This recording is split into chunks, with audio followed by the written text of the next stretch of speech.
Okay. Well, I'm going to just say hello. Do you mind introducing yourself just to the camera?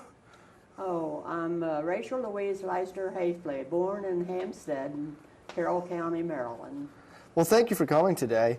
And over to our right, or our left here, the left of the camera, we have a picture of your great-grandfather. Why don't you tell us a little bit about him and a little bit about your grandfather? Yes, he was brought up in Leicester's Church Road area.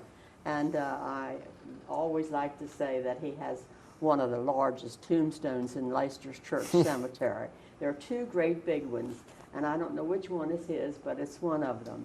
His wife was Annie, and they had 4 sons. And when their 4 sons got married, they gave them each a farm. One of them married a farm. I guess that was good luck. So they just gave him money. And my grandfather was one of them. His name was John Upton. The others were Irvin C. Moore, Uncle Elias, and Uncle Lee. Uncle Lee's wife died and left him childless.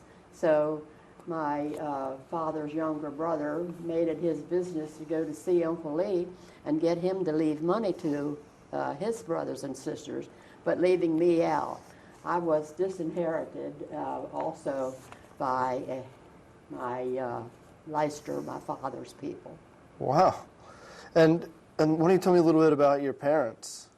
Oh, well, my father was the oldest son of his son, John Upton Leicester. My mother was the second daughter of the little boy who was put out of his home when he was 9 years old. There were 14 children in the family of my mother's father, and they were very, very poor. So they put him out, and he never went back home. But in the older age of his parents, he did help to keep them. And as I said, he went to the Deal Farm, which is the last one in Carroll County before you get to Baltimore County. And I guess the bushes across the road, dirt roads all that time too, saw what a good little worker he was. So they enticed him to come live with them. And he was living with them when he was married and had 2 children. So it was, I guess, a long relationship. And if any of you are from around here, Dr. Bush was the doctor in Hampstead for many, many years, and then his son followed him. And concerning Dr. Bush's education, he taught at he taught at Hauksville School. It was a 1-room school. And he would teach there 1 year and get $500, and then he'd go to medical school, and somebody else would take his place. And then the next year he'd come back and teach again for $500 and finally finish his medical school. The Bushes were very good, I guess you would say, to my grandfather. They furnished him with a house and firewood and other little things, and $125 a year. And if he would ask for any of the money ahead of time, old man Bush would say, "You're a poor manager, John."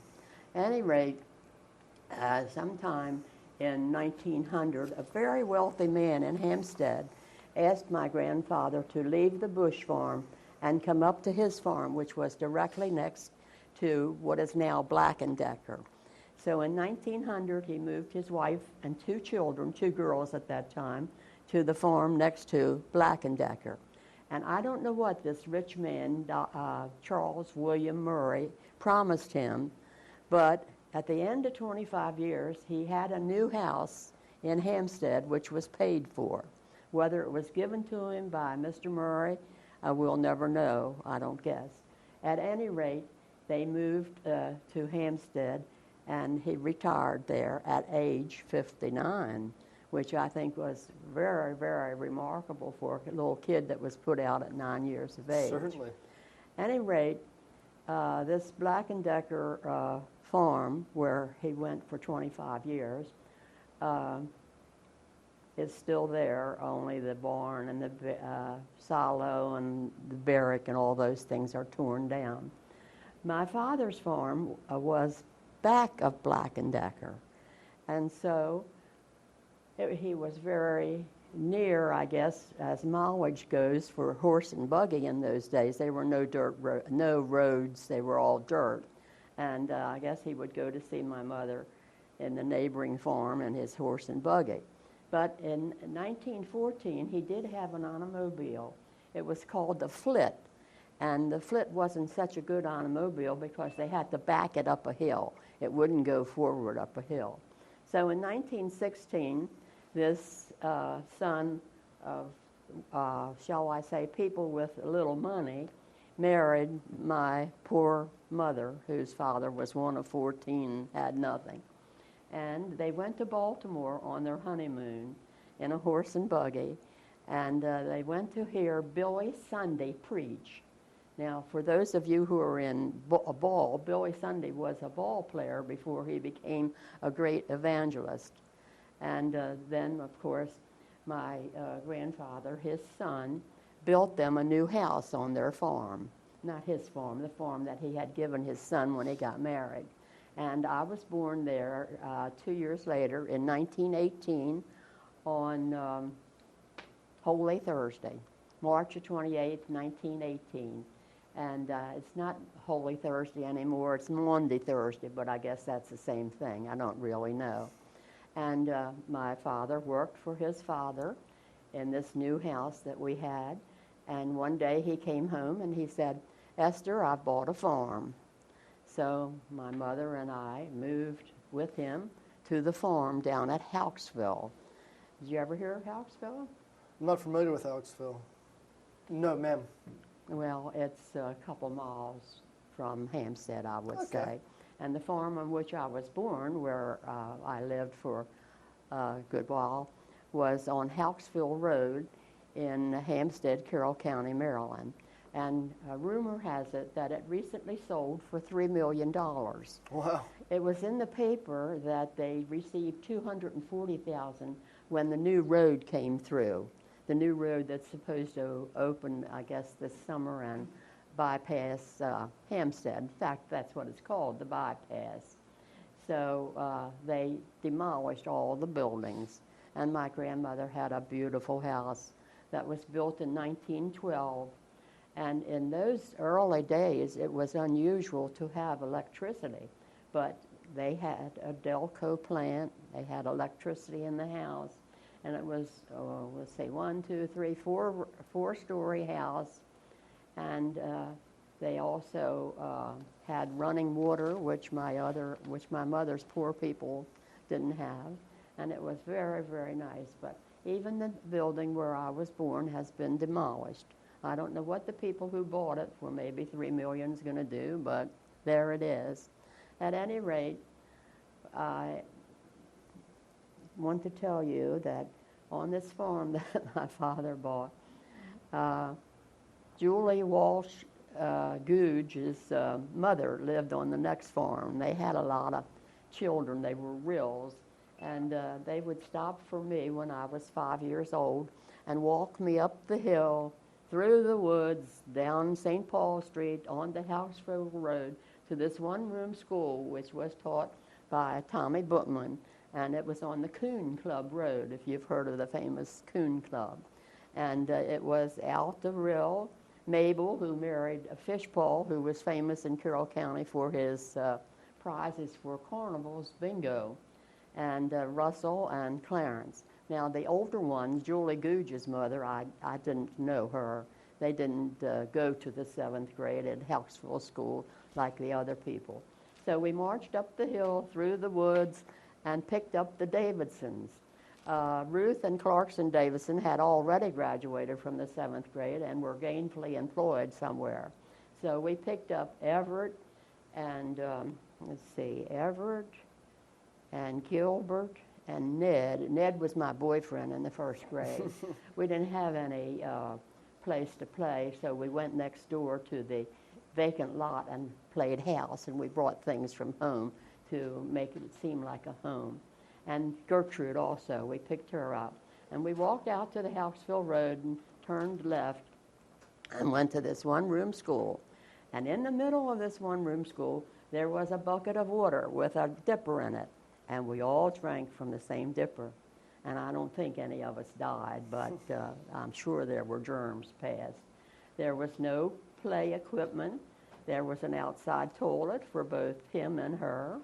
And on one day a week, Mr. Tommy Bookman would march us down to his house where he lived, and his dear wife would play the organ, and we would have our music lesson, and we would sing, and then we would march back to the school.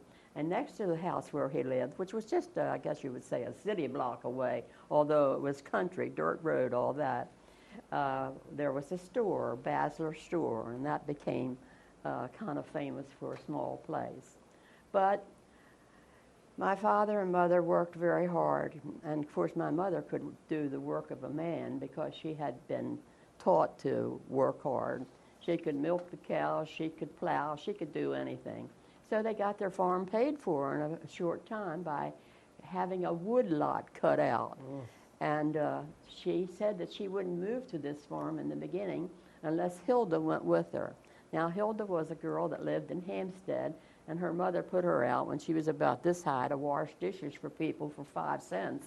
And then she'd take the 5 cents from Hilda and give to her son because she liked her sons better than her boys. In later years, she lived to be 102 years old. So did Hilda, I call her my babysitter. And when she took Hilda's 5 cents and gave it to her brother, instead of letting Hilda have her nickel, why, it caused a rift. But she kept her mother in a nice place in the end until she was 102 and died. And once upon that time, her mother wanted to hug her. And she said, "No, it's too late. You didn't hug me when I needed it." And I thought that was very sad. But she helped my mother considerably, and they would take turns of baking the bread for the men that they had to feed that were there with the sawmill. And I'm sure they worked very, very hard.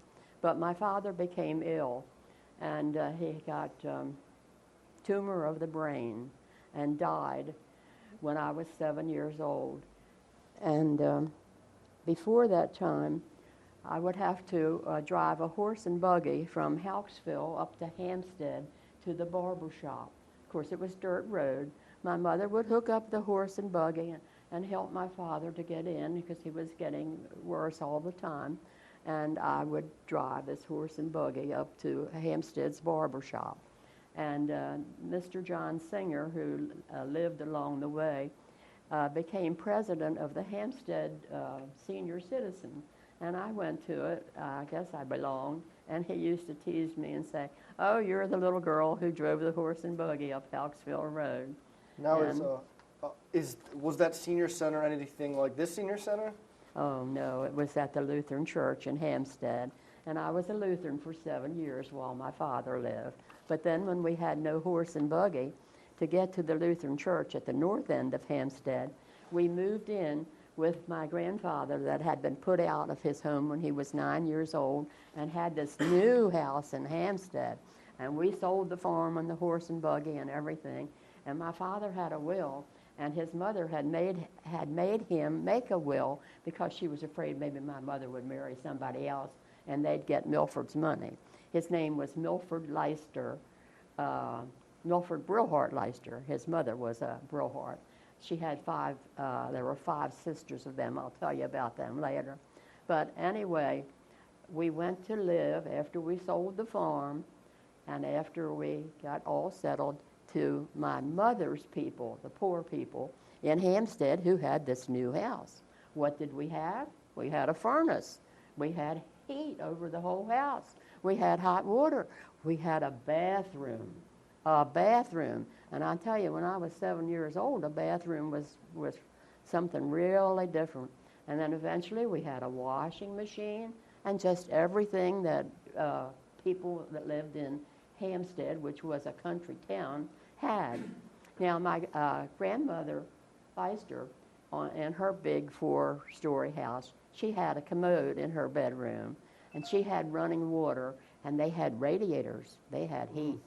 Up until I was 7 years old, I didn't know what heat was except that kind, because everybody else had just a cook stove and then a pot-bellied stove in perhaps the living room. And you took a bath in the kitchen on Saturday night in a tub, and you pumped the water from a pump outside. You carried it in. You heated it on the cook stove. You carried it out. You did the same thing for your wood. You split the wood at the wood pile. You carried your wood in. You carried your ashes out. It was very, very hard work. And of course you had kerosene lamps. Every morning you had to wash those globes because they got blackened during the night. You had to fill the receptacles with kerosene. You had to go to the store to get the kerosene. You had to carry it in.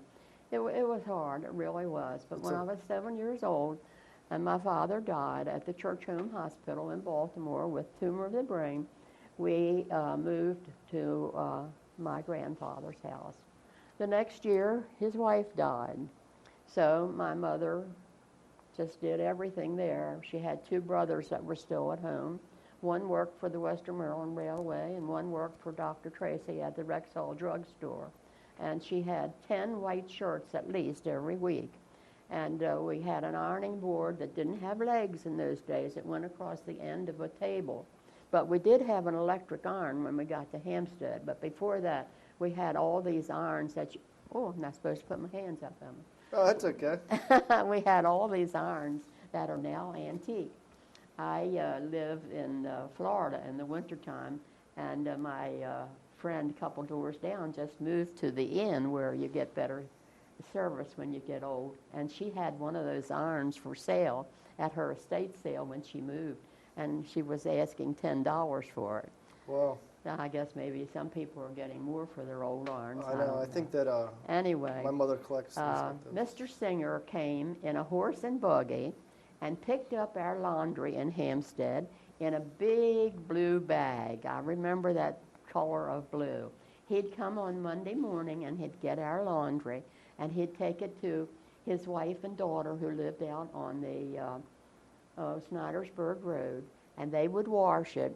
Our wash machine on the farm went like this, and I had to stand there and go like this with that stick on top. But in Hampstead, where we had electricity now, and this was 1925, we had electric wash machine eventually. But for a while, Mr. Singer came, and then he'd bring this bag of laundry back, washed and dried on Tuesday. And the year that my grandmother lived, from 25 to 26 while I was there, she would put it on the kitchen table, and she had a green bottle, and it had a stopper on top with a little sprinkling thing. And she'd sprinkle these clothes, and oh, you never saw such ironing in all your life. I don't even iron. But my mother and my grandmother were the best ironers you ever heard of. And as I said, my mother had 10 white shirts with long sleeves that had to be ironed in the 20s yet. These kind of shirts that we people know now that don't need to be ironed weren't in vogue yet. Mm-hmm. So I had gone to Tommy Bookman's one-room school down at Hampstead, where he taught 7 grades for the first grade. And then my father became ill, and I had to go live with his people and ride the bus to be in the 2nd grade at Hampstead School. And that's in an apartment house now for elderly people. But now I walk to school, no bus. I walked again like I had when the Rills picked me up and we stopped for the Davidsons. And I had Miss Durr in the 2nd grade, Miss Stansberry in the 3rd grade, Ruth Anna Kern Strickland in the 4th grade, Bertie Sparks in the 5th grade, and Miss Phillips in the 6th grade, and Harvey T. Tickle-Rill in the 7th grade. He was a character. If you sat in the first row up front, you got a little spit on you sometimes. Ugh. But he was a wonderful teacher, and he taught penmanship, which I think is a thing of the past now.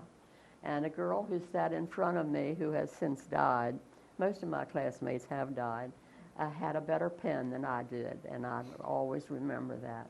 But this was the 7th grade with Harvey T. Tickle-Rill. And then we went into high school, which was the 8th grade. And in those days, there was only 11 grades. The 12th grade didn't come into being until the 1950s. So I had algebra with Mr. Lusby, and then this dear Dr. Bush's son became a doctor, but they couldn't afford to send him to medical school.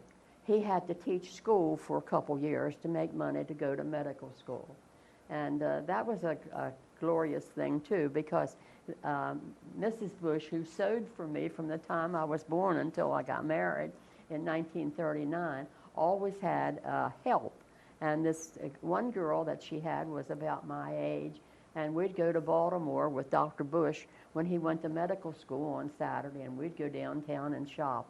And there was a place next to the May Company that had a gypsy tea room. And you'd go there and get your lunch, and you'd get a cup of tea. And then they would read the tea leaves, and we just loved having our fortune told, of course. And that was when I was in high school. However, I went to high school to the undertaker's daughter, and Harvey T. Tickle Rill's daughter became a teacher. But I don't know what happened. It was rather sad, I thought. Neither one of them made it. That means that they were there for 1 year, and then they went to Baltimore Gas and Electric Company and finished their career there. So I graduated from Hampstead High School in 1934. And in the fall of that year, when I was 15 years old, my mother took me to Chicago to the World's Fair, 1933 World's Fair. I don't remember too much about the World's Fair, but one night we went downtown to the theater, and we saw Sally Rand and her band, and Duke Ellington and his band, and I never forgot that, although I didn't remember many of the educational things that I should have remembered about the fair.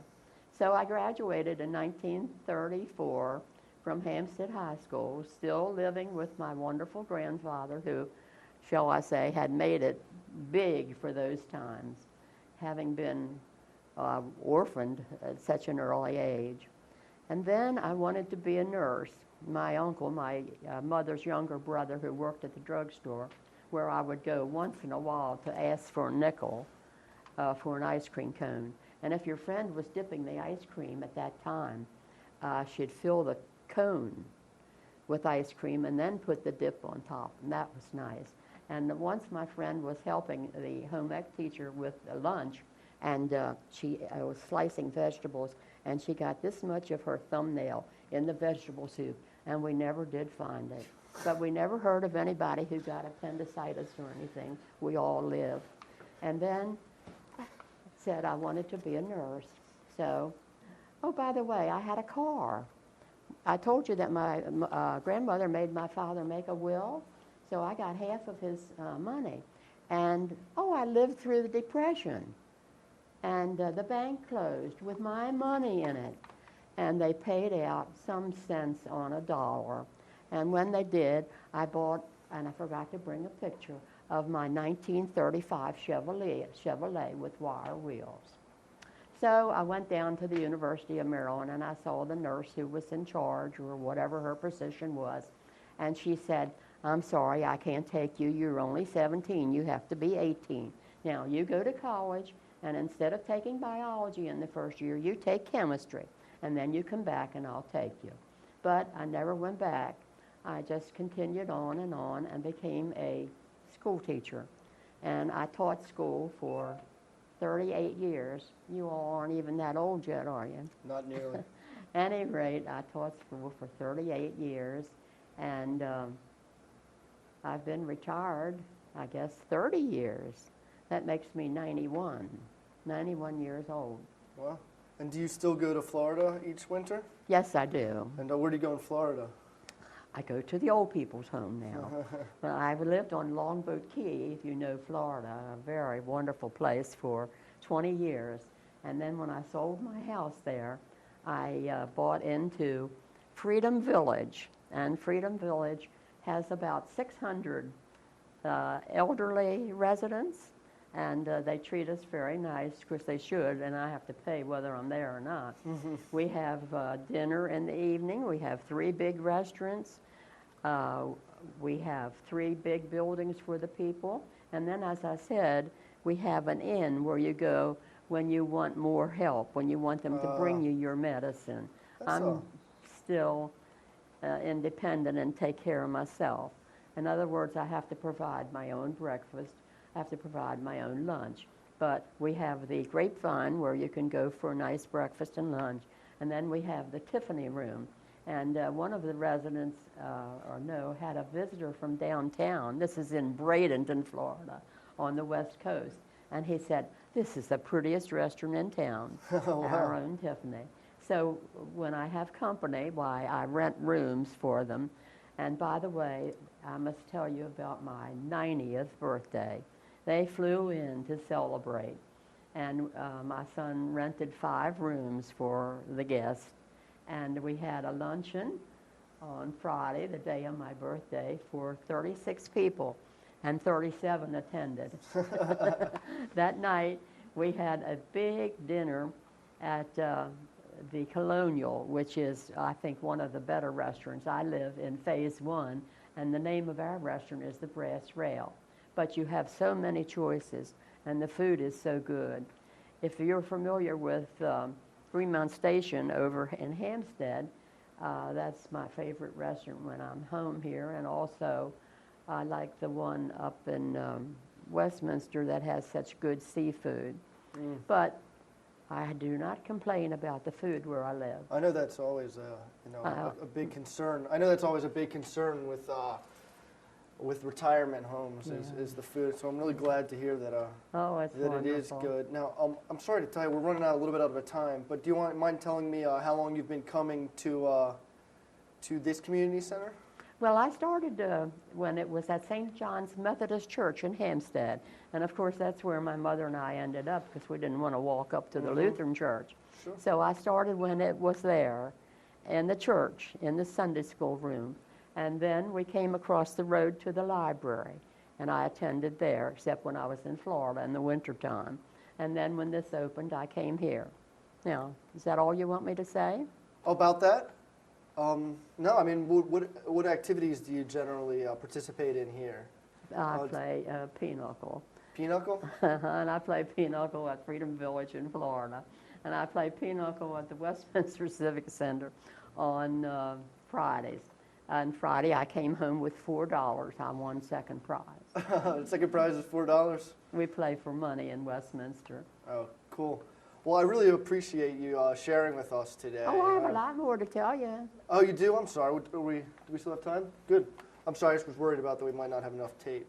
You can continue. Where were we? Well, I hadn't started teaching yet. Oh, I'm sorry. But, I mean, I think you have another customer, and so I'll just end with my high school. Okay. Well, I really appreciate it, and hopefully we can get to more later. I'm sorry. So thank you very much for sharing. Thank you. Bye.